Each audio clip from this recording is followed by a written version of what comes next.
India Plus news का प्रयास लगातार जारी है। हम हर विधानसभा तक पहुंचने की कोशिश कर रहे हैं, हर प्रत्याशी के विचार अपने दर्शकों तक पहुंचाने की कोशिश कर रहे हैं। आज हम जनपद सहारनपुर के देवबंद विधानसभा में मौजूद हैं और हमारे साथ भारतीय जनता पार्टी के जो इस बार भी विधायक थे, भारतीय जनता पार्टी ने एक बार फिर इन पर विश्वास दिखाया है। ब्रजेश सिंह हमारे साथ मौजूद हैं।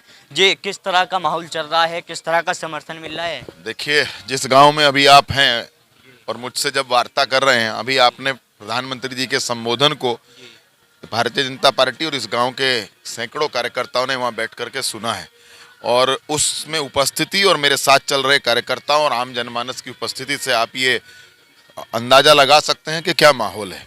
जहां तक माहौल बनाने की बात है तो आप सब जानते हैं कि पिछले 5 वर्षों में उत्तर प्रदेश के यशस्वी मुख्यमंत्री योगी आदित्यनाथ जी के नेतृत्व में हमारी सरकार ने कानून व्यवस्था को कायम करने के हेतु जो काम किया है वो इस चुनाव का सबसे बड़ा मुद्दा है। 12 से 17 तक का कार्यकाल और 17 से 22 तक का कार्यकाल प्रत्येक व्यक्ति के जहन के अंदर है। जिस प्रकार 12 से 17 तक गुंडागर्दी थी, व्यापारियों का अपहरण हो जाता था, किसानों का खेत से अपहरण हो जाता था, किसानों को बिजली नहीं मिल पाती थी। यदि बिजली उत्तर प्रदेश में मिलती थी तो केवल 5 विशेष जो जिले थे, एक वर्ग विशेष के लोगों को उनकी सुविधा दी जाती थी। हमने सर्वस्पर्शी शासन देने का काम किया है और उत्तर प्रदेश के मुख्यमंत्री योगी आदित्यनाथ जी के नेतृत्व में जो गुंडागर्दी उत्तर प्रदेश में चलती थी, बड़े बड़े माफिया जो अपना गुंडा राज कायम करते थे, उसको देखते हुए, धन्यवाद, और ठीक हो, तो उसको देखते हुए आज आम जनता के अंदर एक सामाजिक सुरक्षा की भावना जागृत हुई है। और इस चुनाव के अंदर जो सबसे बड़ी चीज है कि 100 वर्ष का बुजुर्ग और 4 वर्ष का छोटा बच्चा जिसकी वोट भी नहीं है, वो केवल एक ही बात कह रहा है कि आएंगे तो योगी। जिस तरह से अभी विधायक जी आपने किसानों की बात की है, लेकिन कुछ किसान जो हैं अभी 31 तारीख को जिस तरह से उन्होंने विश्वासघात दिवस बनाया है, किसानों का कहना है कि सरकार ने हमारे साथ एक खेल किया है, झूठ बोला है, विश्वासघात किया है।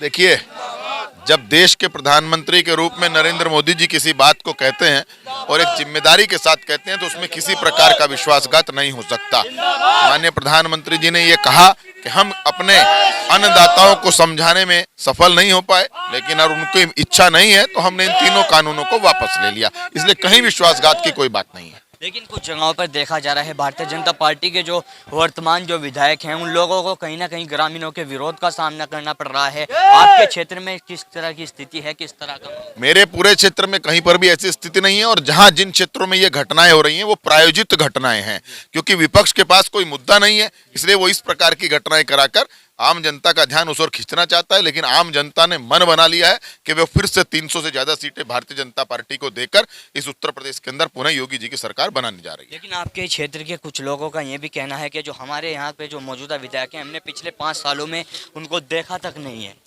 ये आप क्षेत्र में जाते रहिए और पता करते रहिए। मैंने फिर कहा ना कि जो विरोधी षड्यंत्रकारी लोग होते हैं, जिनके पास कोई मुद्दा नहीं होता है, वो इस तरह के काम करते हैं। इससे कोई मुझे फर्क नहीं पड़ता है, लेकिन मेरी जनता मेरे साथ है। मेरे क्षेत्र की जनता, भारतीय जनता पार्टी के कार्यकर्ता दिलोजान से चुनाव लड़ा रहे हैं।